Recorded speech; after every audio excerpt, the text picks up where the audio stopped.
मध्ये तर मागच्या वेळेस आपण काय घेतला तो विषय महाभारताचा. महाभारत तथ्य आहे का काल्पनिक आहे, आणि त्यासाठी पहिल्यांदा आपण महर्षी वेदव्यासांचा नाही का मनोभाव जाणला, आणि महर्षी वेदव्यासांचा मनोभाव जाणल्यानंतर वैज्ञानिक दृष्टिकोनातून आपण समजून घेतलं की महाभारत कसं आहे. कार्तिक एकदा चेक करतो का. तर आणि त्याच्यानंतर जे इतिहासकार होऊन गेलेले आहेत, बऱ्याच इतिहासकारांचं पुन्हा पुरातन खात्यांचे रेफरन्स आपण मागच्या वेळेस पाहिले होते.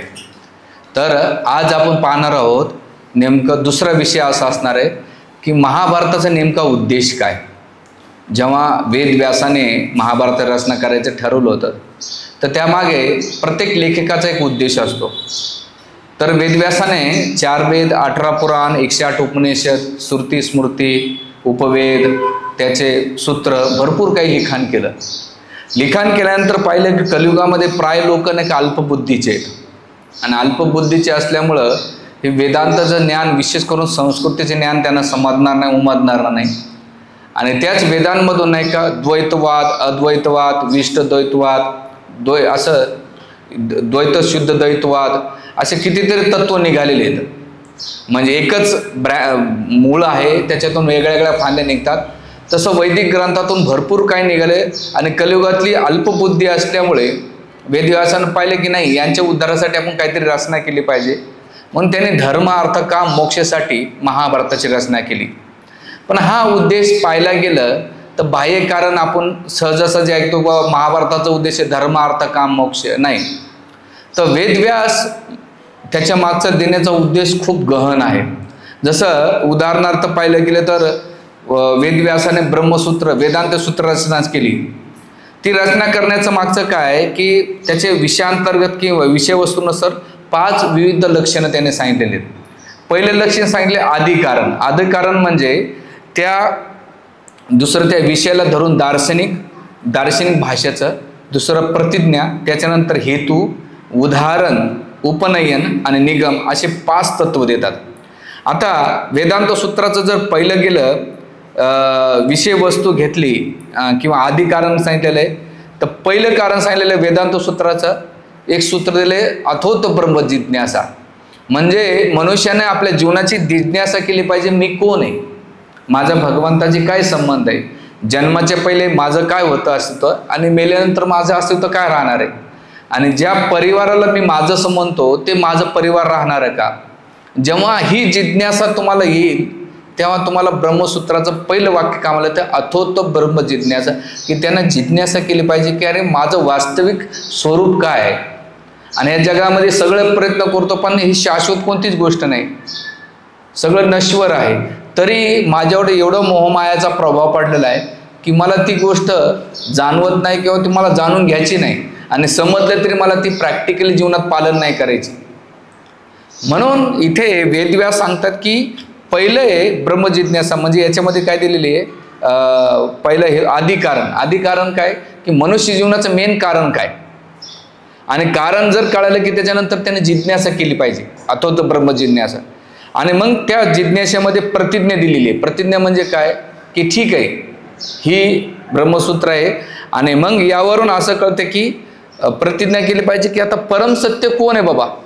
माझं तर स्वरूप कळालं की ह्या सृष्टीला निर्माण करणारा व्यक्ती कोण आहे, त्याचं स्वरूप काय, निर्गुण निराकार आहे का सगुण साकार आहे का, तो आहे का नाही, असे कितीतरी प्रश्न पडतात. मग वेदांत सूत्र काय सांगते, आणि मग इथं परम सत्याविषयी पृच्छा करणं आणि ती जाणून करून घेण्याची प्रतिज्ञा प्रारंभ लिहिणं, म्हणजे निबंध लिहिणं की बाबा हा जे व्यक्ती आहे याला नाही का खोल डीपमध्ये जाणं. तेव्हा साधक जेव्हा आदिकारण कळालं, आदिकारण कळल्यानंतर स्वतःची स्थिती कळाली, तेव्हा ईश्वराबद्दल त्याला तत्व कळतं, आणि जेव्हा ईश्वराबद्दल त्याला जिज्ञासा वाढते तर तो हळूहळू काय करतो, त्या तत्वामध्ये जाऊन त्याला त्याची स्वरूपगीत स्थिती कळते की भगवंत महान आहेत, मी लहान आहेत, ती इभू आहेत, आणि मी काय अणू आहे. हा दोघांमधला तुलना आहे.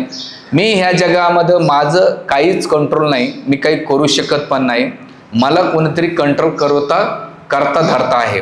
जसं आपण गीता कोर्समध्ये नेहमी सांगत असतो की जसं एखादा सिग्नल बघतो, आपल्या वाटतं सिग्नलवर कोणीच नाही, पण याचा अर्थ ते सिग्नल चालतं याचं मागचं कोणतरी आहे, तसं ह्या सृष्टीला चालवणारा कोणतरी व्यक्ती आहे हे समजलं पाहिजे. आणि मग केल्यानंतर त्याविषयी जाणून करून घेणे आणि हे गेल्यानंतर त्याचा हेतू स्पष्ट करणे, म्हणजे काय असला पाहिजे हेतू ते जाणून घेण्याचे. बा नुसतं जिज्ञासाच करायचं, बा देव देव आहे ठीक आहे मानले देव, पण ते देव जाणून मला काय करायचं त्याचा हेतू स्पष्ट त्या साधकाने केला पाहिजे. आणि मग जेव्हा केलं मग त्याला समजण्यासाठी वेदव्यासाने वेगवेगळे उदाहरण दिलेले आहेत, किंवा यांना जाणून घेणं किंवा यांना प्राप्त कोणी केलंय. जसं श्रीमद भागवतामध्ये ध्रुवाने केलंय, प्रल्हादाने केलंय, किंवा कुंती महाराण्याने केलंय, अंबरीषाने केलंय, की हे जे महान महान आचार्य संत मुनी होऊन गेलेले आहेत किंवा ग्रस्त होऊन गेले त्यांनी भगवत प्राप्ती केलेली. आणि मग त्या वेगळ्या वस्तुस्थितीनुसार उदाहरणं प्रस्तुत केलीत. आणि मग त्या विषयाला कर्मशः जाणीव जवळ करून उपनयन म्हणजे जवळ केलं जातं की नाही बाबा. आणि उपनयन झाल्यानंतर अंततः 5वा विषय म्हणजे विषयाला पुष्टी देण्यासाठी वैदिक शास्त्रातून अधिकृत प्रमाण प्रस्तुत केली पाहिजे, याला म्हणतात निगम. आता हे वेदांचे शब्द आहेत, याला एक वेगळं प्रवचन होईल. पण ह्या 5 विषयामध्ये जीव, जगत आणि जगदीश, म्हणजे जीव कोण आहे, आपण जीव आहेत. जगत कोण आहे, 2 प्रकारचे आहेत, एक परा आणि अपरा. परा म्हणजे कोण, हे भौतिक सृष्ट. अपरा म्हणजे वैकुंठ लोक. आणि मग तो जगदीश 3G लक्षात राहील ना तुमच्या. आणि हे केल्यानंतर पुढे वेदव्यास ह्या तंत्वाचं पालन करताना शेवटी निष्कर्षावर येतात आणि त्याचं सौंदर्य किंवा परिपूर्णता त्या ग्रंथातून, जसं वेदव्यासांच्या वेदांमध्ये 5 गोष्टीचं विश्लेषण केलंय, तसंच महाभारताचं लिखाण करण्याचा उद्देश असला पाहिजे की आपण जीवनात जे गोंधळलेली अवस्था आहे आपल्या जीवनामध्ये, प्रत्येकजण गोंधळलेल्या अवस्थेचं जीवन जगतो. सकाळी उठतो, डबा घेऊन जातो, ऑफिसमध्ये काम करतो, तिथं पण डोकं लावत राहतो, किंवा त्याला गोंधळल्या अवस्थेमध्ये काय करायचं त्याला कळत नाही. बस लग्न झालं, मैथून करायचं, मैथून झालं की मुलं बाळ होणार, मग त्यांचं पालन पोषण करणार, मग त्यांना खाऊ पिऊ घालणार, त्यांसाठी जमा करणार, आणि मग एक दिवस तो शरीर सोडायच्या पहिले त्यांचं लग्न करून देणार, मग ते त्यांच्या लग्नामध्ये मिळून ते मुलं बाळ करणार. म्हणजे जे आपण परिपाटी केली सेम परिपाटी ते करतात. जसं आपल्या आई वडिलांनी आजी आजोबाने केलं आपण करतो, आपल्यानंतर आपले पोरं करणार, आणि मग त्यांची जनरेशन. म्हणजे काय होतंय, सृष्टी चालत राहते आणि मनुष्य ह्याच त्या गोंधळामध्ये एवढा फसलेला असतो की त्याला वाटतं नाही हे जगत आहे. अरे पण येड्या, तुला कळत नाही, याच्या पहिले सगळं सोडल्याने याच्या पुढचे जाणार आहेत, म्हणजे किती आले आणि किती गेले. तर हे प्रसंगावरून जे दिलेला अनुभव आणि प्रसंग, आणि विशेष करून जे महाभारत लिखण्याचं कारणच होतं वेदव्यासांचं, की विविध प्रसंग कुरुकुळातले व्यक्तिमत्वाचं कसे व्यक्तिमत्व त्यांनी प्रगट केलेले, हे पहिलं कारण. दुसरं कारण असं सांगतात आचार्य, महाभारतातील आव्हात्मक जे प्रसंग आहेत त्या प्रसंगाला वाईट किंवा चांगले परिणाम समजून घेणे. आपल्या जीवनात पण असं होतंय चांगले आणि वाईट परिणाम. तर आपण काय करतो, चांगले परिणाम आले की त्याचं श्रेय स्वतःला घेतो, आणि वाईट आले की आपण दुसऱ्याला त्याचं लादून देतो की हे माताजी प्रभूजी किंवा हे माझ्या घरातले हे नातेवाईक हे कारणीभूत आहे. नाही, तर तशा प्रसंग तुमच्या जीवनात आले तर तुम्ही त्या गोष्टीला कसं डील केलं पाहिजे, कसं समजून घेतलं पाहिजे, जसं महाभारतामध्ये. आणि दुसरं म्हणजे महाभारत हे केवळ जीवनविषय शिकवत नाही, तर महाभारत हे जीवनाचे चलचित्र आहे आपल्या जीवनाशी. म्हणजे ते जरी 5000 वर्ष पूर्वी महाभारत झाले, पण आपल्या लेवलला सुद्धा हे महाभारताचं, त्याच्यामध्ये राजकारण चालतंय, कपट नीती चालते, जे संपत्तीसाठी मोह चालतो परिवारामध्ये. गीता सुरू होण्याचं कारण काय माहिती आहे तुम्हाला? पहिला श्लोक आहे, धृतराष्ट्र काय म्हटला, धर्मक्षेत्रे कुरुक्षेत्रे समवेत उत्सवा मामका पांडवाचे व किम कुरुत. माझे पुत्र आणि पांडूच्या पुत्रानं काय केलं तेवढं सांग. म्हणजे तिथं त्याने एक शब्द वापरला मामका, म्हणजे इथं काय भावना आली, माझं आणि तुझं. आणि गीता शेवटी अर्जुन ऐकल्यानंतर काय सांगितलं, माझं नाही तर करिष्ये वचनम तव, तुम्ही जे सांगाल ते मी काय करेन, पालन करेन. तर हीच वृत्ती धृतराष्ट्रामध्ये होते. आचार्य सांगतात ती वृत्ती प्रत्येकाच्या जीवनामध्ये, राजकारणाच्या जीवनामध्ये म्हणतो माझं लोकसभा आहे, माझं विधानसभा आहे, नवघर शकून माझं घरात बी आपण म्हणतो ही माझी खोली आहे, ती त्याची खोली आहे, हे भाऊबंदकीचं बांध आहे, घर आहे. मामका आणि तवका हे द्वंद्व नेहमी चालत राहणार. त्यांच्या लेवलला मोठं होतं, पण आपल्या लेवलला आपण छोट्या लेवलला करतो, पण ती वृत्ती नाही गेली. मग ह्या वृत्तीतून कसं नाही.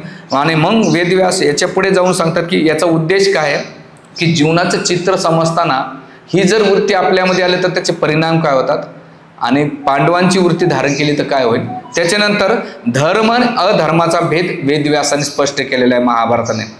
त्याच्यानंतर जर तुमच्या जीवनामध्ये एक मोठा प्रसंग आला, आव्हानात्मक प्रसंग आला, त्या परिस्थितीला निर्णय घेण्याची संघर्ष आणि भय याचं चित्रण केलेलं आहे, की संघर्ष राहणार, भय राहणार आहे. इथं असं कोणी म्हणू शकत नाही की बा आम्हाला आमचं जीवन भयभीत नाही, आम्हाला कोणती चिंता नाही. हात वरती करा बरं तुमच्यापैकी, की माझ्या जीवनात अजिबातच चिंता नाही प्रभूजी, आम्ही लय बिंदास जीवन जगतो. ना मुलाचं टेन्शन आहे, ना ऑफिसचं टेन्शन आहे, ना घराचं टेन्शन, नातेवाईक आहे का कोणी हात तुमच्यापैकी? इथं प्रत्येक जण चिंता करत. मग याच्या प्रसिद्धीमध्ये ते कसं भय आणि चिंता. त्यानंतर भीष्मदेवाने आपल्या ब्रह्मचर्य व्रताचं पालन केलं. कुठे केलंय? जे भोग ऐश्वर्यामध्ये राहून ब्रह्मचर्य पालन करणं सोपं नाही. हे होते कितीतरी प्रलोभन पण विचलित नाही झाले त्यांचं. त्याच्यानंतर त्यांची निष्ठा, त्याचं त्या रास यानाच्या प्रती निष्ठा असलेली, पुन्हा सत्यवतीने त्यांच्या जीवनामध्ये काय काय आलेलं आहे, ह्या सगळ्याचं गोष्टीचं वर्णन केलेलं आहे महाभारतात लिखाण करण्याचं. म्हणून कोणताही लेखक तो पक्षपात न करता काय करतो, निपक्षपणे त्या शास्त्राला समोर देतो. म्हणजे त्याच्यामध्ये एखाद्यानं चुका केलेल्या असेल त्या चुका पण सांगतो, आणि चांगली गोष्ट केली असेल तर चांगली खरं.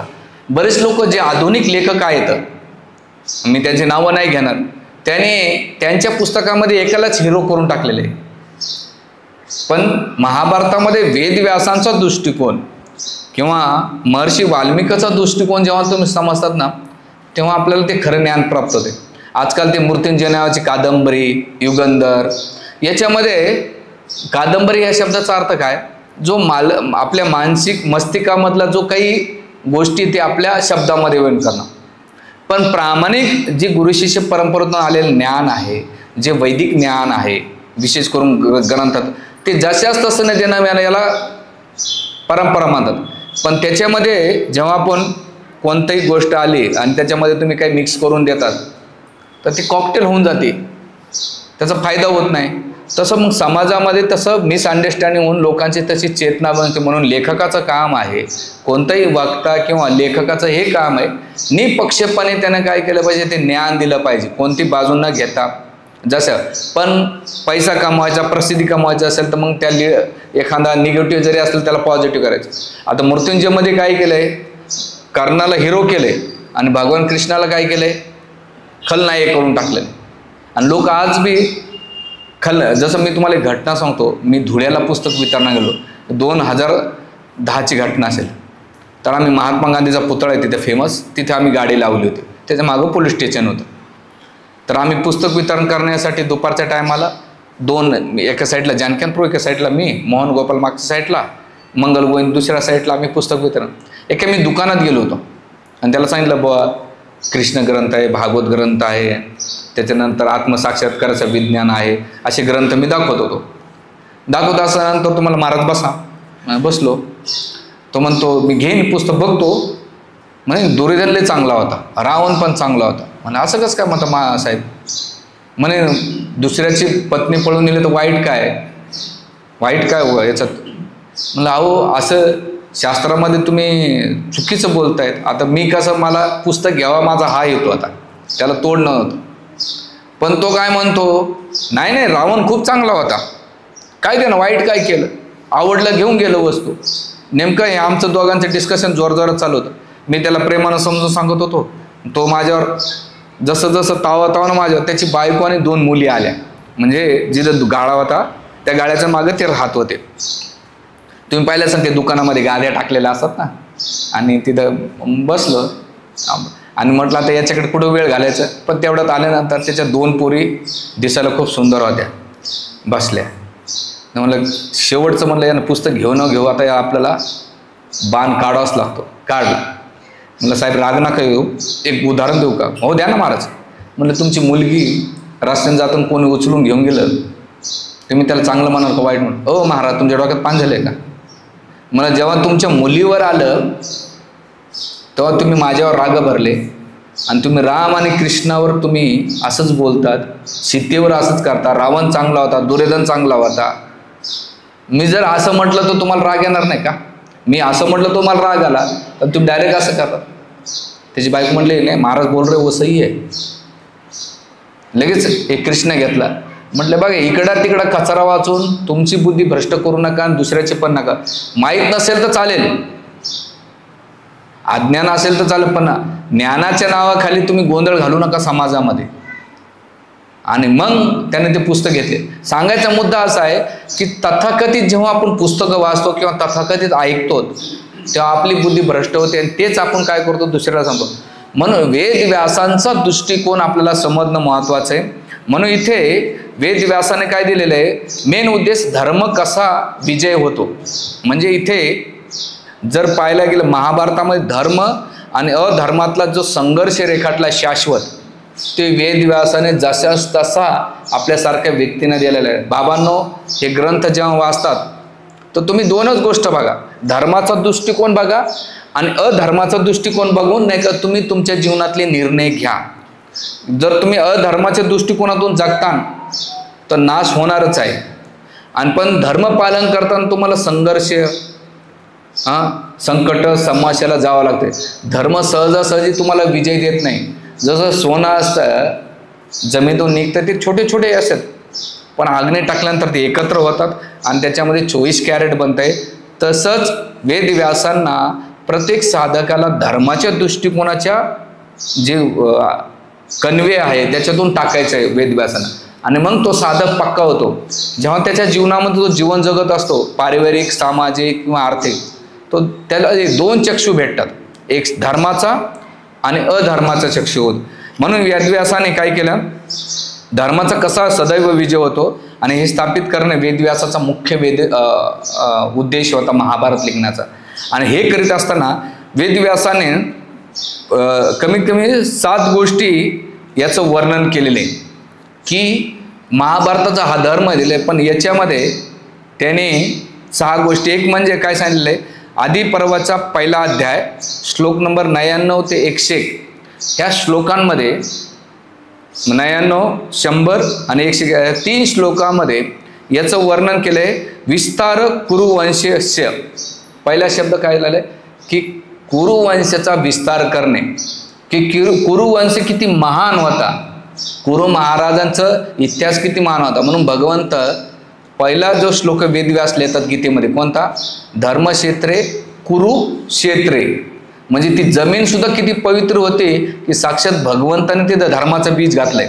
आज बी तुम्ही कुरुक्षेत्रावर जाता तर गीतेच्या सुरुवातीच पहिलीच लाईन काय, कुरुक्षेत्र. तर पहिलं म्हणजे जे महाराज पुरु होते ती ययातीचे पुत्र होते, ययातीपासून पुरु आणि पुरु वंशापासून आल्यानंतर पुढे पुरुचे पुत्र कोण, कुरु. आणि कुरुच्या वंशावळीतून राजा शंतनू महाराज आले आणि शंतनूचं लग्न कोणाचं झालं, सत्यवतीशी झालं. आणि सत्यवतीपासून जर पाहायला गेलं तर भीष्मदेव शंतनूच्या म्हणजे गंगापुत्र जन्माला आले पहिल्या पत्नीचं. आणि मग तिथून 2 दिलेले आहे विचित्रवीर्य जे सत्यवतीचा पुत्र आहे. शंतनू आणि सत्यवतीचा पुत्र कोण, शंतनू. आणि गंगापासून जे शंतनू महाराजाची पहिली पत्नी कोण, गंगा. गंगापासून कोण झाले, भीष्मदेव झाले. आणि सत्यवतीपासून कोण झाले, चित्रांगद आणि विचित्रवीर्य झाले. आणि विचित्रवीर्याला पुत्र नव्हते, पण वेदव्यासाच्या निसंगतीने दिव्य दृष्टीने, आता ते मी पुढच्या एपिसोडमध्ये ते घेईन, तर 3 पुत्र जन्माला आले वेदव्यासाच्या. ते कोणाला, विचित्रवीर्याचेच पुत्र म्हणले. एक म्हणजे धृतराष्ट्र, त्याच्यानंतर कोण, विदुरजी आणि कोण, पांडू महाराज. हे 3 पुत्र जन्माला आले. त्याच्यानंतर कौरवांचे किती पुत्र आले, 100. आणि त्याच्यामध्ये प्रमुख कोण होते, दुःशासन आणि दुर्योधन. पांडवामध्ये 5 पांडव कोण, युधिष्ठिर महाराज, भीम, अर्जुन, नकुल आणि सहदेव. त्याच्यानंतर ह्या दोघांच्या 2 शाखा पडल्या कुरुवंशाच्या, कोणत्या, कौरव आणि पांडव. गीतेच्या पहिल्या श्लोकामध्ये काय झालं, माझ्या आणि पांडवांचा काय, कुरुवंश आणि पांडववंश केलं. आणि मग त्यानंतर हे कुरुवंशाचा विस्तार केला आणि त्या कुरुवंशामध्ये एकच वंश आहे पण दोन्ही एकाच वंशामधले लोक कुठे गेले? एक धर्माच्या दृष्टिकोनातून वाढला आणि दुसरा अधर्माकडे गेला. म्हणून वेदव्यासाला सांगायचं की अरे एकच परिवार. आता हे का बरं सांगण्याचं कारण होतं, ते म्हणजे सत्ययुगामध्ये 2 ग्रहावर नाही का, म्हणजे एका ग्रहावर असुर राहायचे आणि एका ग्रहावर देवता राहायचे आणि त्याची युद्ध व्हायचे. ठीक आहे. त्याच्यानंतर सत्ययुगानंतर त्रेतायुग आलं. त्रेतायुगामध्ये एकाच याच्यावर आले, कुठं आले? ग्रहावर आले. जसं रावण आणि रामचंद्र. म्हणजे रामचंद्र कुठं आले? भगवान रामचंद्र अयोध्यामध्ये. आणि ह्याच पृथ्वी कोण आलं? लंकेश्वर रावण. नंतर द्वापार युगामध्ये जर पाहिलं घेतलं एकाच परिवारामध्ये आले, अधर्म आणि धर्म, कुरुवंशामध्ये. आणि द्वापार युग सोळा कलयुगामध्ये एकाच मनुष्यामध्ये धर्म आणि अधर्माची वृत्ती. म्हणजे आपण प्रवचन बसलं की आपल्याला धर्म जाणवतो आणि बाहेर गेले कोणी धक्का दिला की अधर्म बाहेर येऊन जातो. म्हणजे एकाच व्यक्तीच्या हृदयामध्ये धर्म आणि अधर्म घडतो. म्हणून वेदव्यासाला हे सांगायचं बाबा, प्रत्येक युगामध्ये धर्म आणि अधर्म वेगळीकडे निवास करायचे, पण कलयुगामध्ये एका परिवारामध्ये पण नाही, दुसऱ्या घरामध्ये पण नाही, तुमच्या हृदयामध्ये ती वृत्ती बसलेली आहे. म्हणून ही वंशाचा विस्तार करण्याचा त्यांचा उद्दिष्ट होता. दुसरं, गांधाऱ्याची जी गांधारी आहे तिचं काय करायचं? तिचा महत्वाचा धर्मशीलता. की गांधारी जेव्हा तिला पहिलं लग्न ठरलं तिचं, भीष्मदेव गेले गांधार नरेशकडे आणि म्हटले तुमची कन्या द्या. त्यावेळेस गांधार नरेशाने काय केलं? संकल्प वाचला. हे असे नाही म्हटले पप्पा तुम्ही काय मला आंधळीशी लग्न लावून देतात. नाही, बापानं ठरवलं. पण हे राग कोणाला आला?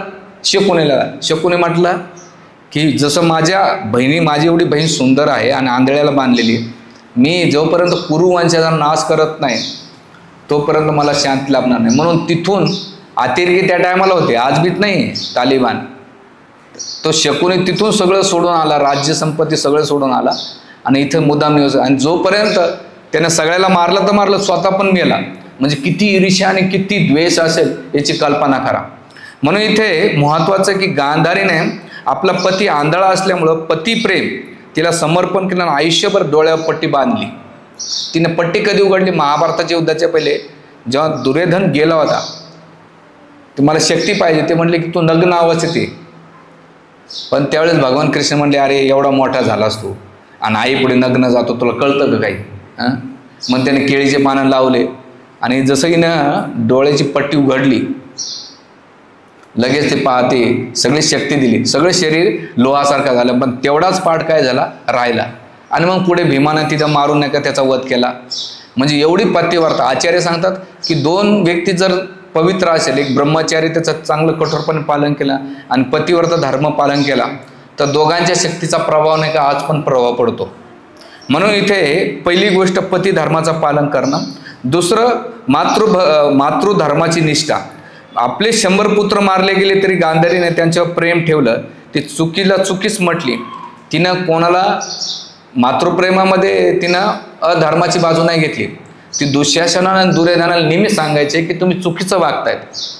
तर इथे आपल्याला पहिला प्रिन्सिपल आहे की जेव्हा तुम्ही मातृधर्म पालन करतायत तर तुम्हाला तुमच्या पाल्याच्या बाबतीत जे चुकीचं असेल ते चुकीचंच बोललं पाहिजे आणि जे बराबर असेल ते बराबरच केलं पाहिजे, हे आपल्याला शिकवतात. म्हणून ती नाराज असायची आणि आपले कर्तव्य पाडले तिनं, हे होतं. तिसरं, तिचा गांधारीची धर्मशीलता म्हणजे काय? नित्य धर्माबद्दल जागरूक असायची. युद्धानंतर तिनं कृष्णावर राग व्यक्त केला की बाय तू युद्ध थांबू शकला असता, सगळ्याचं रक्षण करू शकला असता, पण तू हे केलं नाही. जसं माझ्या कुळाचा नाश झाला तसाच मी तुला शाप देते की तुझ्या पण कुळाचा नाश होईल. पण तिने धार्मिक जबाबदारीवर जागरूक असायची. धर्म काय अधर्म काय तिला माहीत होतं आणि ती जगण्याचा प्रयत्न करायची. पण ती अबला असल्यामुळं तिचं कोणी एवढं ऐकलं नाही, हे तिचा गुण आहे. चौथं, वैराग्याने आत्मसंयम होतं.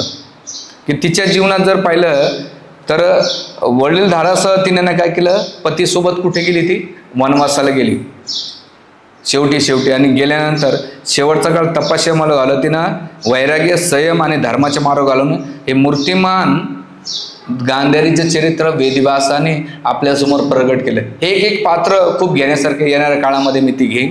हे दुसरं कारण होतं की गांधाऱ्यांची काय होती धर्मशीलता. तिसरं कुंती देवीचं धैर्य, की कुंती महाराणीचं धैर्य जर पाहिलं गेलं तर कुंती महाराणी विदुराची दूरदृष्टी, की विदुर हे तिसरं पात्र आहे. एक एक पात्र बघा वेदव्यासाने आपल्यासमोर लिहिण्याचा उद्देश काय, की हे पात्र आपल्या जीवनात पण असणार आहेत, पण ह्या पात्रांच्या जीवनातून आपण काय शिकू शकतो. तर विदुराची काय होते दूरदृष्टी होते, भविष्याचा विचार होता, त्यामुळे प्रत्येक गोष्ट भापून नाही की ते निर्णय घ्यायचे. तसंच आचार्य म्हणतात की प्रत्येक व्यक्तींना आपली दूरदृष्टी पाहिली पाहिजे आपल्या भविष्यांची. म्हणजे आपण सामाजिक जीवन जगत असताना किंवा पारिवारिक जीवन जगत असताना, इव्हन मुलांच्या पत्नी मुलाबाळांच्या, किंवा आपण धार्मिक जीवन जगत असताना सुद्धा आपल्याला दूरदृष्टी असेल तर बऱ्यापैकी आपण नाही का सचेत राहून नाही का चांगले निर्णय घेतो. जर दूरदृष्टी नसेल तर तुम्ही जास्त काळ नाही का तुम्ही पुढच्या आव्हानाला नाही का तुम्ही पेलू शकत नाही. म्हणून विदुरजींचा पहिला गुण काय होतं की धर्म, नीती आणि सत्यतेची समज त्यांच्यामध्ये पक्की होते, की भविष्यामध्ये की कोणती बाजू घेतली आणि कोणती नाही घेतली तर त्याचे दुष्परिणाम होते. म्हणजे धर्माची अधर्माची बाजू घेतली असते टेम्पररी सुख भेटलं असतं, अधर्म पालन केलं असतं तर टेम्पररी सुख भेटलं असतं. पण धर्माचं पालन केल्यानंतर आजही त्रास होईल पण भविष्यामध्ये काय होईल याचं चांगलंच फळ भेटणार आहे. म्हणून त्यांनी पहिली गोष्ट काय केलेली आहे की धर्माची नीती. म्हणून विदुरजी नेहमी धर्म आणि नीतीने वागायचे, त्याचा आग्रह धरायचे. आणि ते येऊन धृतराष्ट्राला सुद्धा सांगायचे. धृतराष्ट्र ऐकून घ्यायचा पण त्याच्या जीवनामध्ये अजिबात त्याचा बदल घडत नसायचा, हे होतं. दुसरं, हस्तिनापूरमध्ये संकटाची जाणीव आधीच असायची, की हस्तिनापूर कोणतं संकट येते आणि संकटाला ते भापायचे. कसं त्या लोकांचा व्यवहार बघायचे, त्यांचे स्वभाव बघायचे, बोलणं बघायचे. आणि यांचा दुष्परिणाम जरी आज करतात तर भविष्यामध्ये याचा दुष्परिणाम भोगावा लागायचा. म्हणून ते नेहमी दुर्योधनाला सांगायचे आणि विदुरजी चांगला सल्ला द्यायचे. येऊन धृतराष्ट्राला सांगितलं, अरे जन्माला आला ना गाढव नाही का रेंगतायत, अपशकून दिसते, याला त्याग कर नाही तर सगळ्या धर्माचा कुळाचा नाश होईल. पण धृतराष्ट्राची एवढी आसक्ती होती, पण त्या आसक्तीमुळे काय झालं, सगळ्या कुरुकुळाचा नाश झाला, हे झालं. तिसरं म्हणजे भगवान कृष्ण जेव्हा शांतदूत म्हणून गेले, विदुरजींना माहीत होतं, तर ह्या गोष्टीचं समर्थन कोणी केलं, विदुरजीने केलं कृष्णाला, की भगवान कृष्ण जाते ना तर काही ना काही मार्ग काढतात, हे त्यांचं होतं. आणि चौथं, त्यांना अहंकार, लोभ आणि द्वेषाचा दुष्परिणामाची जाणीव होती.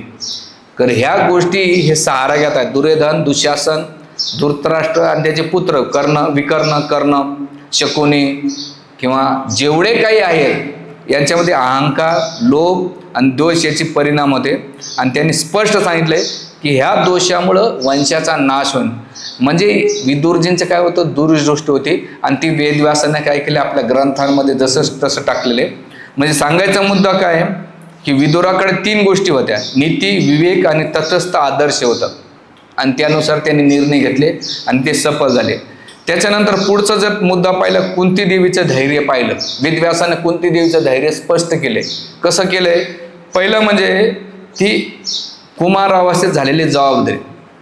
जेव्हा ती लहान असताना 8 वर्षाचं असताना कोण आलं त्यांच्याकडे, दुर्वासा मुनी आले. आणि आल्यानंतर त्यांनी कुंती महाराणी एवढी चांगली सेवा केली आणि त्या सेवेच्या बदल्यात दुर्वासा मुनी म्हटले की सगळे देवदेवताच वाढ, तू ज्या देवतांचं आवाहन करशील ते देवता तुझी इच्छा पूर्ण करेल. आणि मग दुर्वासा मुनी निघून गेले. आणि कुमार अवस्थेत असताना हिने इच्छा केली की या ऋषीमुनीने जे मंत्र दिले ते खरे आहेत का नाही. सूर्यदेवाला पाहिलं आणि तिने मंत्र उच्चारण केलं आणि सूर्यदेव प्रगट झाले. म्हणले तू आव्हान केलं, आता मी तुला पुत्र प्रदान करतो. ते म्हणले माझं कौमार्य काय होणार. ते म्हणले काळजी करू नको, तुझं कुमार अभित राहील. आणि मग गर्भधारण झाल्यानंतर ते बाळ जन्माला आलं. पहिलं बाळ कोणतं होतं तिचं, कर्ण. त्याला राधही म्हटलं जाते, जेव्हा ती राध. आणि मग ते नदीत वाहिलं, सूतपुत्र असल्या आपलं तिचे एक दासीला घेऊन ते वाहिलं. तर पहिला प्रसंग तिच्या जीवनात आलं की तिच्या कुमारपणाला नाही का हे झालं, जबाबदारी आली. आणि अतिशय मानसिकदृष्ट्या अत्यंत कठीण निर्णय घेऊन देश काळपात्रानुसार तिने निर्णय घेतला.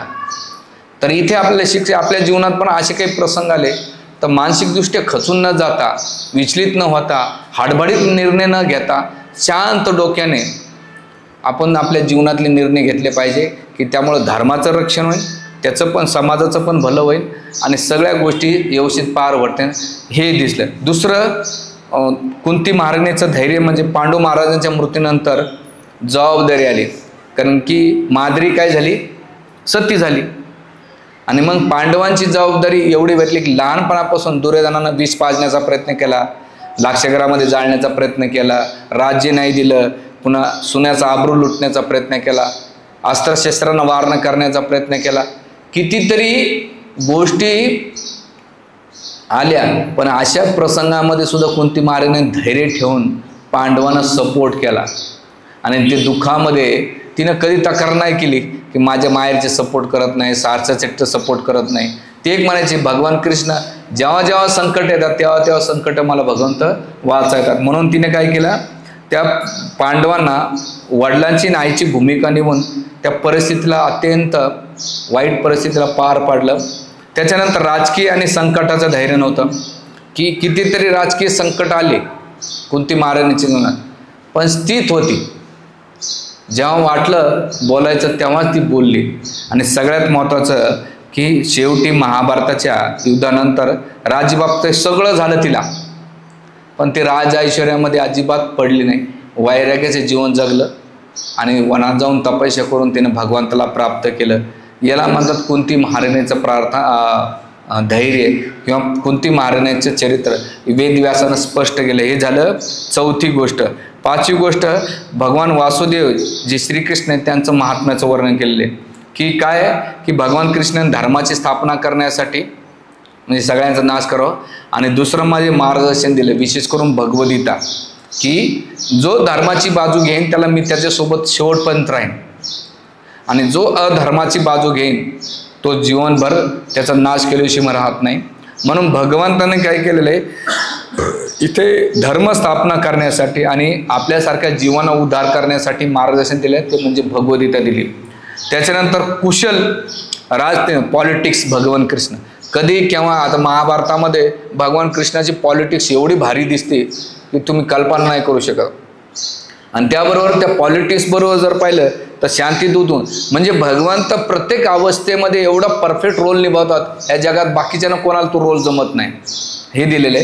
आणि सगळ्यात मध्ये भगवंताने सामान्य लोकात राहून सुद्धा पूर्ण पुरुषोत्तमच्या लीला केल्या. विराट रूप दाखवलं, विश्वरूप दाखवलं त्या युद्धामध्ये आणि भगवान कृष्णाच्या बाललीला पण केलेल्या आहेत. आणि शेवटी भगवंत आपल्याला हे शिकवतात की सगळ्याचा अल्टिमेट गोल मी आहे, जो मला शरण येतो तो ह्या जगात ना काय पुन्हा संसारात राहत नाही. म्हणून भगवान कृष्णाचं वेदव्यासाने काय केलेलं आहे की महाभारताचा मेन हिरो किंवा केंद्रबिंदू कोण आहेत, बाकीचे कोण नाही तर भगवान कृष्ण आहे. महाभारत वाचल्यानंतर तुम्हाला धर्म अर्थ काम मोक्ष नाही आठवलं पाहिजे, तर ह्या 24,000 श्लोकामधून मेन केंद्रबिंदू भगवंत आहे.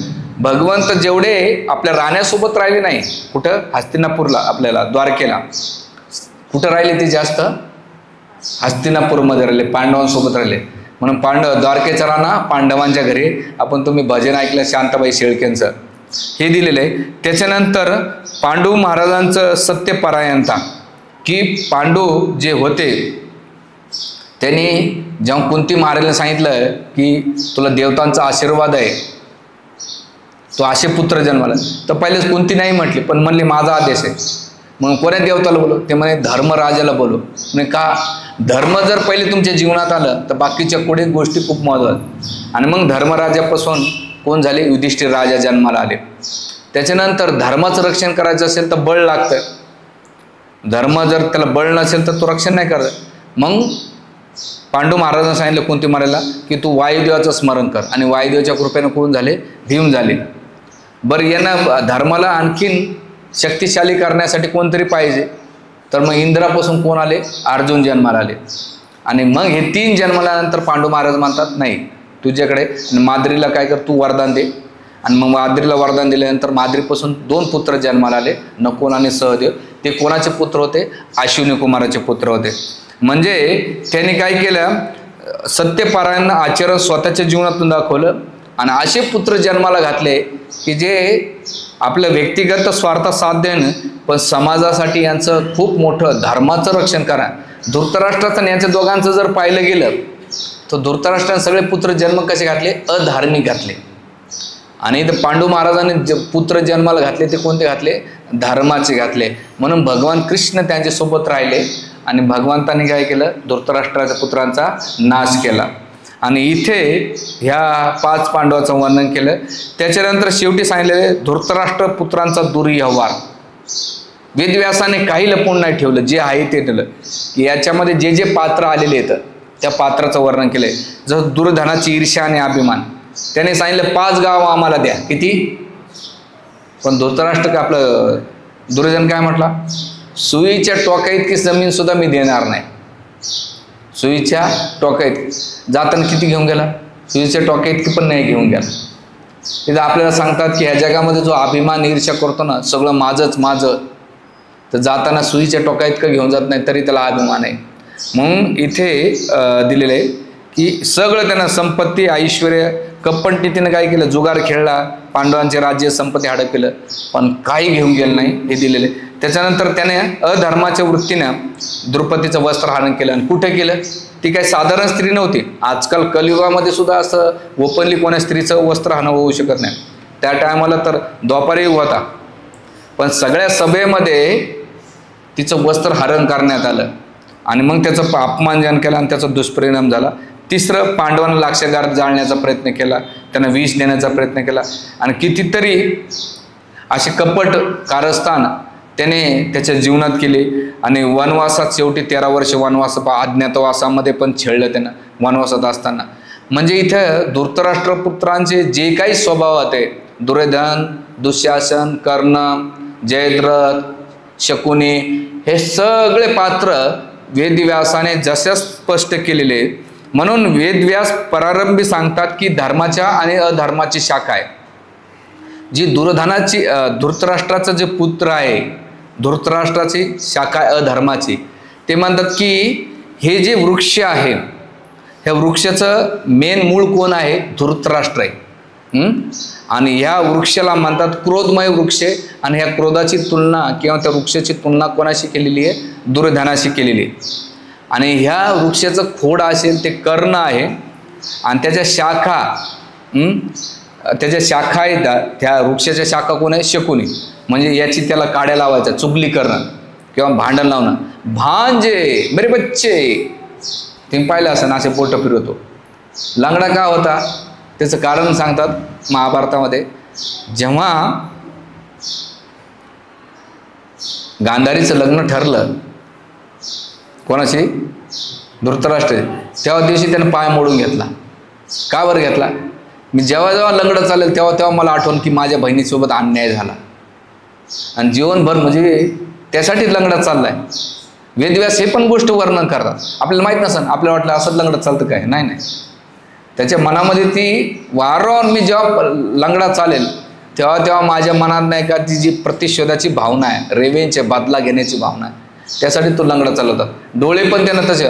आणि त्याचे जे चल्लस होतं, काय म्हणतात, सारपाटे, ते कोणाचे बनवले? आपल्या बापाच्या हाडाचे बनवलेले. त्याच्यामध्ये त्याला जादू असायची. बापाच्या अस्थिचं विसर्जन त्याने हे नाही केलं, जाळलं नाही, हाडं घेतले आणि त्या हाडापासून त्याने त्या बनवल्या. का बरं? की माझा बाप त्यानं संमती कसं काय दिली माझ्या बहिणीच्या बाबतीत, याला मी सहजासहजी मुक्ती देणार नाही. काय देणार नाही? मुक्ती देणार. म्हणून त्याने ते बनवले. आणि मग पांडवांच्या त्या युद्धामध्ये जुगारामध्ये त्याने काय केलं? ते खेळलं. म्हणजे तो माणूस किती कपटी असेल हो, किती द्वेषी असेल, याची कल्पना नाही करू शकत. आणि हे दिल्यानंतर इथे म्हणतात की कर्ण, शकुनी, दुःशासन हे त्याचे आलेले फळ आणि फुल आहेत. आणि धृतराष्ट्र जो अज्ञानी आहे त्याचं मूळ आहे सगळ्यांचं. हे वृक्ष अधर्माचं वृक्ष असं धृतराष्ट्र निर्माण केलेलं आहे. धर्माचं मूळ कोण आहे? ते म्हणतात की युधिष्ठिर धर्ममय वृक्षाचं मेन विशाल वृक्ष आहे. कसं धर्माचं विशाल वृक्ष आहे. अर्जुन त्याचं खोड आहे. भीमसेन त्याच्या शाखा आहेत. आणि माद्रीनंदन म्हणजे नकुल आणि सहदेव हे समृद्ध फल फुलं आहेत. आणि ह्या वृक्षाचा मेन जे मूळ आहेत, मुळे आहेत, ते भगवान कृष्ण आहेत. आणि त्याचे भगवान कृष्ण, वेद आणि ब्राह्मण ह्या वृक्षाचं मूळ आहे. म्हणून आचार्य सांगताय 2 वृक्ष तुमच्या समोर, धर्माचं आणि अधर्माचं. धर्माचं मूळ कोण आहे? वेद, ब्राह्मण आणि कृष्ण. आणि अधर्माचं मूळ कोण आहे? धृतराष्ट्र आहे. त्याच्या शाखा कोण आहेत? शकुनी आहेत. त्याचं फळ कोण आहेत? दुःशासन आहेत. आणि मधातलं जे खोड आहे ते कर्ण आहेत. आणि जे मधातला जो गाभा म्हणतात त्याला लाकूड आहे तो कोण आहे? धृतराष्ट्र आहे. तर इथे दोन्ही दिलेलं आहे. म्हणून शास्त्र सांगतंय की आपण प्रत्येकानं आपल्या जीवनामध्ये कोणत्या वृक्षाचा सहारा घेतला. तुम्ही वेड्या बाबळ्याच्या खाली झाडाखाली कधी बसतात ना, आणि लिंबाच्या झाडाखाली झोपा.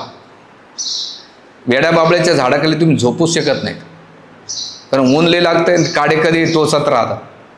पण कडुलिंबाचा असो, आंब्याचा असो किंवा चांगले वृक्ष असतात, त्या चांगल्या वृक्षाचा घेतला की आनंद, म्हणजे शीतल हवा भेटते, फळं पण भेटते.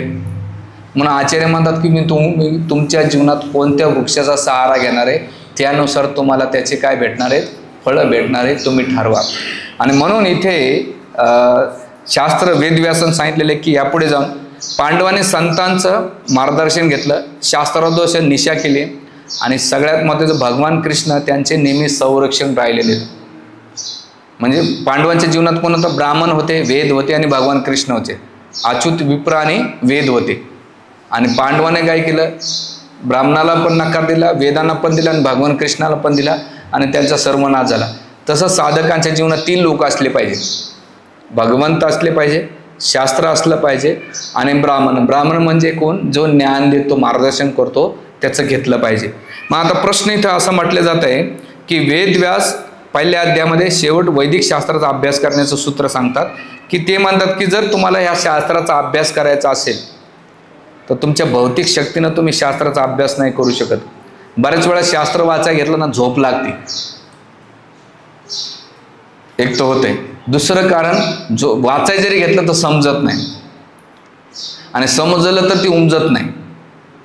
तर त्याचं मूळ कारण असं आहे, ते म्हणतात की ज्याची पापवृत्ती असेल ना ते एक तर ग्रंथ पेपर वाचेल 2-2 घंटे, किंवा नको त्या गोष्टी भौतिक वाचेल, पण ग्रंथ जसे घ्यायचं म्हटलं एक तर घेतच नाही. घेतलं मग प्रश्न पडतो. आता मी जेव्हा माझं स्वतःचं कपाट आहे, एक भक्त म्हणतो अरे मला पुस्तक वाचायचं आहे, मला बघू आला, तो बघितलं, मला कोणतं वाचू रे, कुठून सुरुवात करू?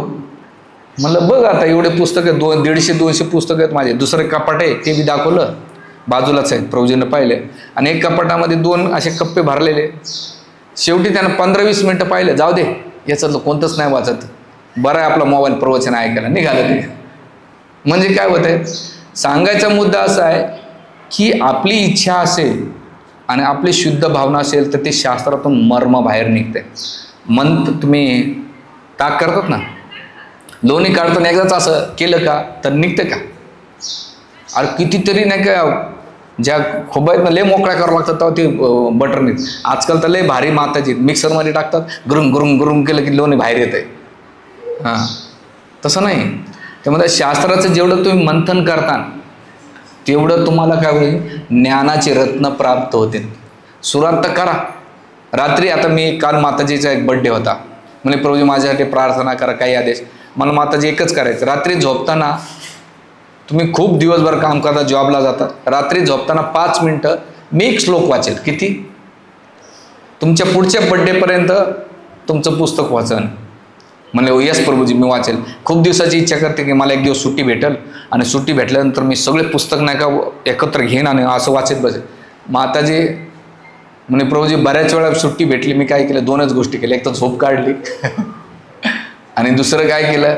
ह्या गप्पा मार, शेजारच्या पाजारच्या गप्पा मार, पुन्हा मंदिर आलं तुमच्याची गप्पा मार. म्हणलं माताजी शेवटपर्यंत टाईम भेटला. अरे आमच्याकडे ज्याच्याला टाईम भेटतं तू वाचत नाही, तर तुम्ही याच्यातून काढा. म्हणजे सांगायचा मुद्दा असा आहे की ग्रंथाचा अभ्यास केला पाहिजे. आणि हे करण्यासाठी ते म्हणतात की तपस्या लागते निर्मळ. शास्त्र अध्ययन केलं देखील निर्मळ आहे. जर तुम्ही तपस्या निर्मळ असेल, तुमची तपस्या जर निर्मळ असेल तर तपस्याचं फळ निर्मळ भेटेल. तुमच्या तपस्यामध्ये रजोगुण तमोगुण असेल तर तुमची तपस्या रजोगुण तमोगुणामध्ये येते. तसेच शास्त्राचं अध्ययन देखील निर्मळ असलं पाहिजे. आणि ते कसं असलं पाहिजे? जसं ते म्हणतात की कष्टाने निर्वाहासाठी मिळवलेलं धन निर्मळ राहते. आता ध्यानपूर्वक काय काय हे लाईन आहे, कष्टाने निर्वाहासाठी मिळवलेले धन हे निर्मळ असते. आणि दुसरं जे विकृत भावनेने केलेलं पापमय कृत्य, दुसऱ्याच्या अनिष्टासाठी काय असते केलेलं तप, शास्त्राध्ययन आणि वेदयुक्त कर्म हे कलेशपूर्ण पापयुक्त असतात. ते म्हणतात की तपस्या हे जर निर्मळ भावने केलं तर फळ भेटन, अध्ययन जर निर्मळ भावने केलं तर त्याचं फळ भेटन. आणि वर्ण आश्रमानुसार वेदविधीचं केलं. आता वर्ण आश्रम म्हणजे काय, स्त्रीचा धर्म काय ती तिनं पालन करायचं, पुरुषाचा धर्म काय त्यानं पालन करायचं. पुरुषाचा धर्म काय, एक पिता आहे, एक पती आहे, एक भाऊ आहे, एक किंवा मामा, जे काही नाते आहे ते. एक स्त्री एक माता आहे, एक बहीण आहे, एक सासू आहे. जे काही तुमचे रोल आहेत, तुमचे जे धर्म आहेत, एक सामाजिक धर्म आहे, एक पारिवारिक धर्म आहे किंवा धार्मिक जे नियम आहेत ते जर तुम्ही पालन केलं तर तुमचं जीवन काय होतं, पवित्र होते. आणि म्हणून आचार्य सांगतात की तपस्या किंवा धन ह्या सगळ्या गोष्टी केल्या पाहिजे. आणि याच्यामध्ये आपली मनोवृत्ती पूर्वग्रहित दूषित नसली पाहिजे, पूर्वग्रहित दूषित नसली पाहिजे किंवा असं का तसं का ती सोडून नाही का शुद्ध असली पाहिजे. आणि हे जर केलं तर निश्चित तुम्हाला सांगतो हे जे मार्ग दिलेला आहे तर शास्त्र सांगतंय की 3 गोष्टी केल्या पाहिजे. शेवटच्या 2 मिनिटात एंड करतो, याला खूप मोठा विषय आहे. ते म्हणतात की हे लिखाण करण्याचं वेदव्यासांचं की चांगलं लिखाण, वाईट दैव आणि मनुष्यामधला भेद करणे. आणि दुसरं म्हणजे वाईट गोष्टीमध्ये वाईट बघणे, याला सत्य म्हणतात. बघा, वाईट गोष्टीमध्ये वाईट बघणे याला सत्य म्हणतात.